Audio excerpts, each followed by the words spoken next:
Hi, I'm Gary, and this is EV Musings, a podcast about renewables, electric vehicles, and things that are interesting to electric vehicle owners. On the show today, we'll be looking at subscriptions.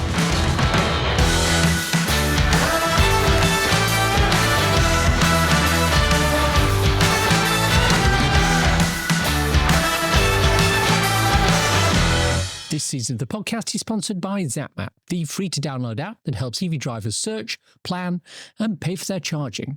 This episode is sponsored by Charge Guru, Europe's EV charging expert, on a mission to make charging simple for everyone. With their fully funded solution for apartment blocks, you can say goodbye to public chargers and hello to at-home charging convenience. Learn more at chargeguru.com/UK or check the show notes for details. Before we start, I wanted to remind you that we've got lots of interesting things planned for later on this season. Episodes on EV fires, living in an apartment with an electric vehicle. We've got more from ZapMap, discussion on battery health, amongst other things. So are you subscribed? Might be worth doing so if not.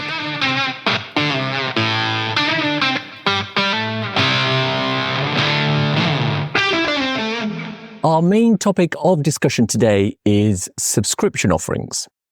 A quick question. How much do you think I spent public charging my first EV in 1 month in 2019? Now bear in mind, this was a month where I was travelling regularly, not working from home, and I was using public charging quite a lot. While you think about that, here's a little history. Back in 2017, when I started looking at my first electric car, and 2018 when I took delivery of it, the main UK charge point provider in terms of installed chargers was ChargeMaster, the late lamented ChargeMaster. They had lots of single unit 50 kilowatt chargers scattered all around the country. At the time, their prices were quite reasonable. You could pay £6.55 a month for a subscription, and the electricity itself was dispensed at a rate of, wait for it, 9 pence a kilowatt hour plus VAT. Oh, those were the days, eh? Over the years, the subscription rate rose and the price per kilowatt hour rose. But it was always worthwhile having a subscription if you were charging in public a lot.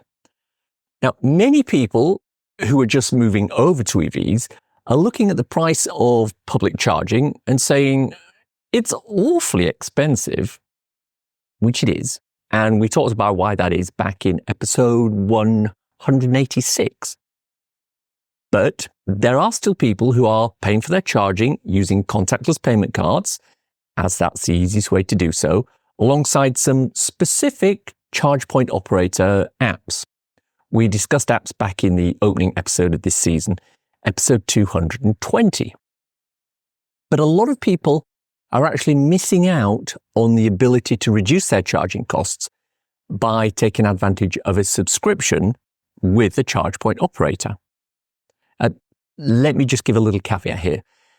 I want to also say that as at the time of writing and recording this, the vast majority of people who currently drive electric vehicles are able to charge at home overnight, often on a cheap EV tariff. This means they don't always need subscriptions to get the best tariff to charge their car. End of caveat. But does this mean that all's lost and subscriptions are not actually worthwhile? Well, no. Today, we're going to have a quick look through what's out there and how you can leverage subscriptions to lower your cost of charging. Now, just so we're clear on what a subscription is, a charging subscription is a monthly fee which is paid to enable a user to benefit from lower priced charging tariffs. So with that out of the way, let's start with an example. Tesla. If you drive a Tesla, you get the best rates in the UK for high-powered charging at the moment. The rates vary across the day, but it can be as low as mid-30 pence a kilowatt hour for a charge. But since Tesla opened up their network to other manufacturers, they've decided to charge those who don't drive Teslas a slightly higher tariff than those who do. And That's fine. I have no problem with that. But what they've also done is they've instigated a subscription service for charging on their supercharging network. The subscription is £8.99 per month, and it allows you to get a discount of around 9 pence or 10 pence a kilowatt hour on your charging with the Tesla supercharger network. The reason the discount's not fixed is because Tesla's one of the few charge point operators that has time of day tariffs, which rise and fall according to the demand on the grid. Hence, the discount changes too. Then there's Ionity. They have what's known as the Ionity Passport.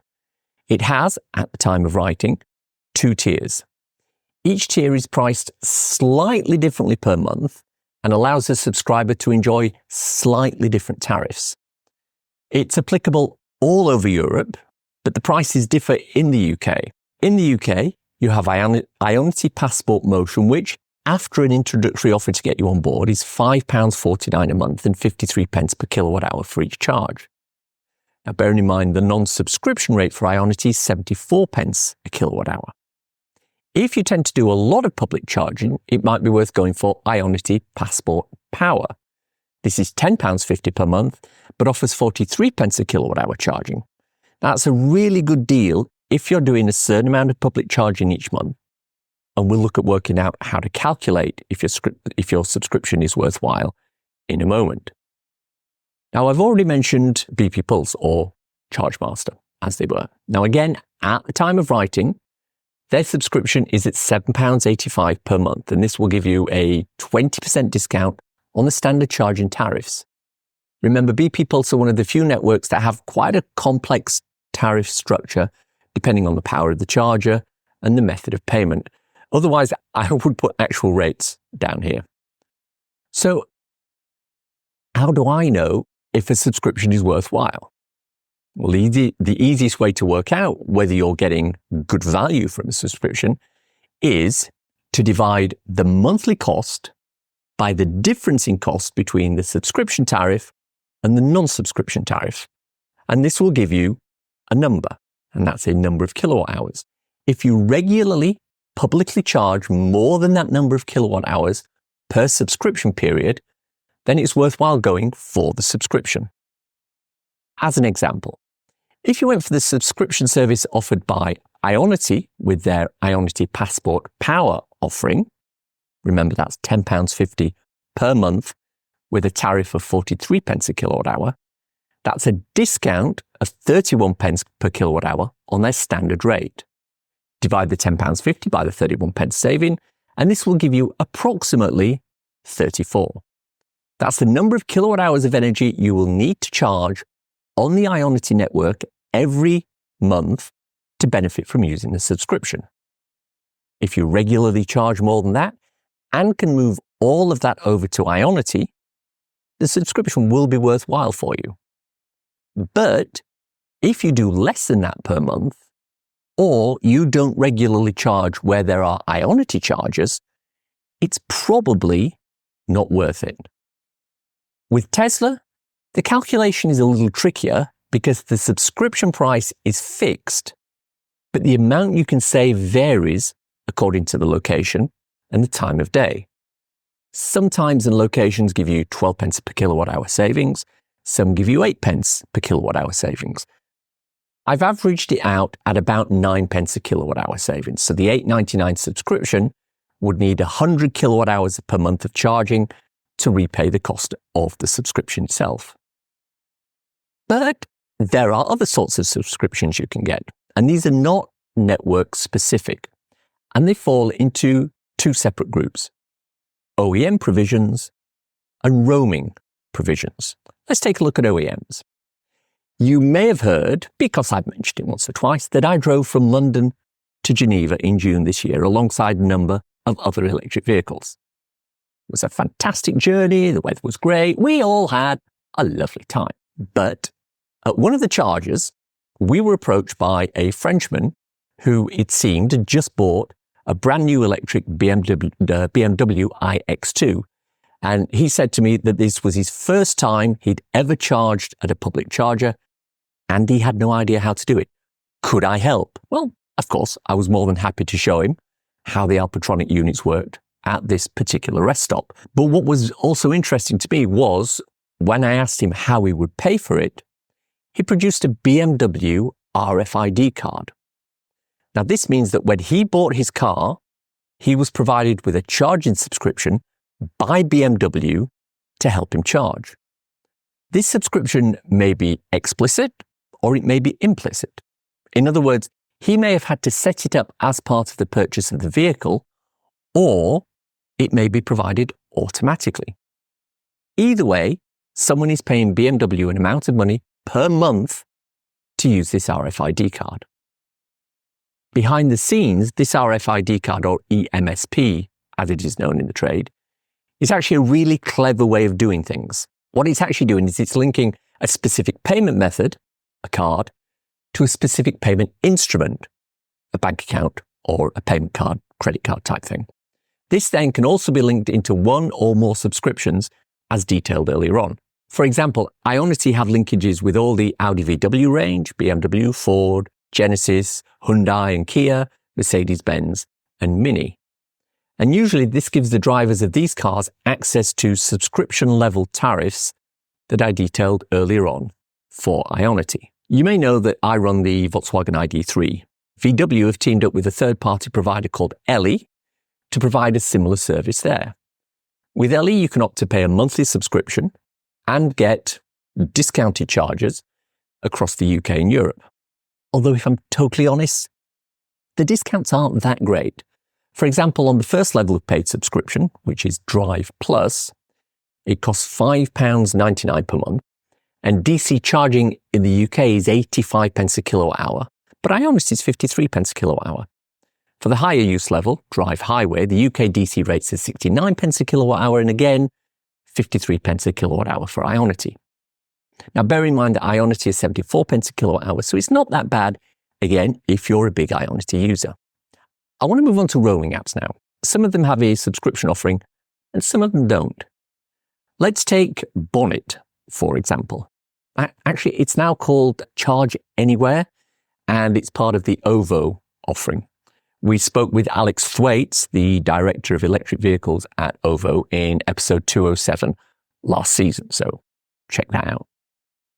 With what was called Bonnet and is now Charge Anywhere, you can, again, elect for a subscription offering, which they call a boost, and use that to get reduced tariffs on numerous chargers. There are two levels of boost. The first is £2 per month, and it gives you 10% off eligible charge point operators.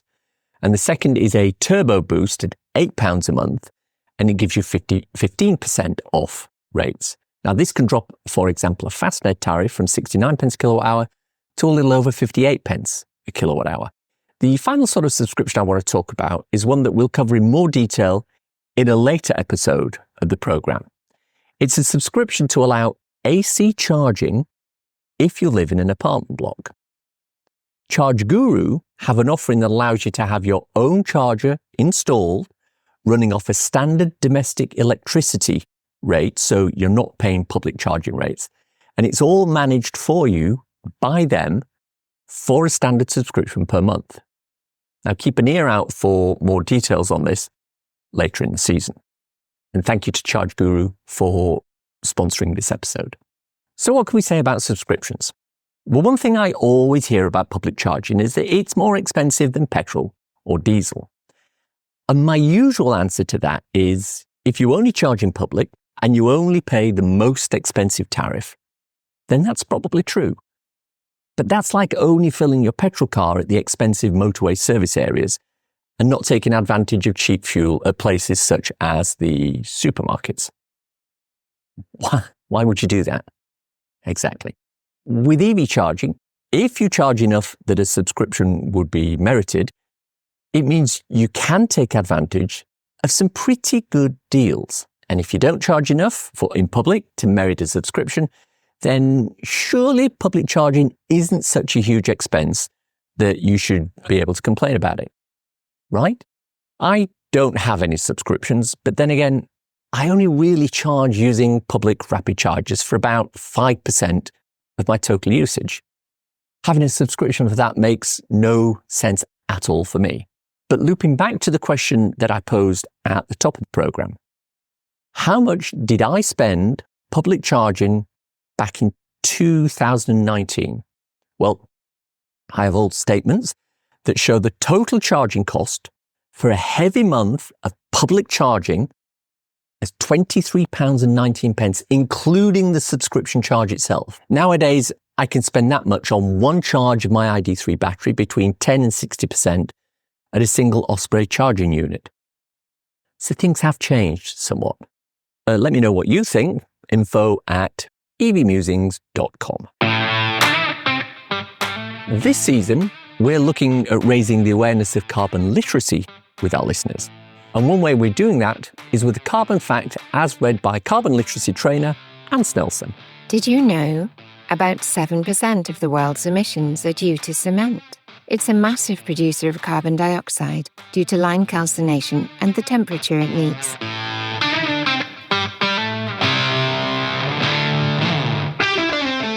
It's time for a cool EV or renewable thing to share with you listeners.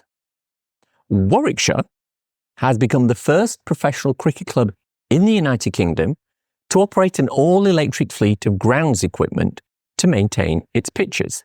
Dennis Mowers will supply a range of 10 battery-powered lawnmowers for Warwickshire's Edgbaston pitch and its Colts training ground. Replacing the outgoing petrol versions, the state-of-the-art grounds kit will save the club around £4,500 a year in fuel costs and reduce its CO2 emissions by more than 7 tonnes annually. The move is all part of Warwickshire's Edgbaston for Sustainability pledge and an ambition to make the iconic stadium net zero by 2030. You'll love a good sports story with a happy ending, right? The EV Musings podcast is sponsored by ZapMap, the go-to app for EV drivers in the UK, which helps EV drivers search, plan, and pay for their charging. ZapMap is free to download and use, with ZapMap Premium providing enhanced features which include using ZapMap in-car, on CarPlay or Android Auto, and helping with charging costs with both a pricing filter and a 5% discount on charging. I hope you enjoyed listening to today's show. If you have any thoughts, comments, criticisms, or other general messages to pass on to me, I can be reached at info@evmusings.com. On the socials, I'm on Twitter @MusingsEV. I'm also on Instagram @EVMusings, where I post short videos and podcast extracts regularly. Why not follow me there? Thanks to everyone who supports me through Patreon on the monthly basis and through coffee.com on an ad hoc one. If you enjoyed this particular episode, why not buy me a coffee? Go to coffee.com/EVmusings and you can do just that. Takes Apple Pay too. Regular listeners will know about my 2 ebooks. So you've gone electric and so you've gone renewable. They're 99p each or equivalent, and you can get them on Amazon worldwide. Check out the links in the show notes for more information, as well as a link to my regular EV Musings newsletter and associated articles. I know you're probably driving or walking or jogging now, but if you can remember and you enjoyed this episode, drop a review in iTunes or whichever podcasting app you use. It really helps me out. Thanks. If you've reached this part of the podcast and are still listening, thank you. Why not let me know you've got to this point by tweeting me @MusingsEV with the words, subscribe or die. #if you know you know. Nothing else. Thanks as always to my co-founder Simon. You know, he's back from his summer holiday, following in the footsteps, or tyre tracks, of the great Chris and Julie Ramsey. He decided he wanted to take his Model Y through the middle of the Sahara Desert on a journey known as the Road to Hell. I thought he'd struggle with it, but he seemed to find it quite good fun. It was a fantastic journey, the weather was great, we all had a lovely time. Thanks for listening. Bye.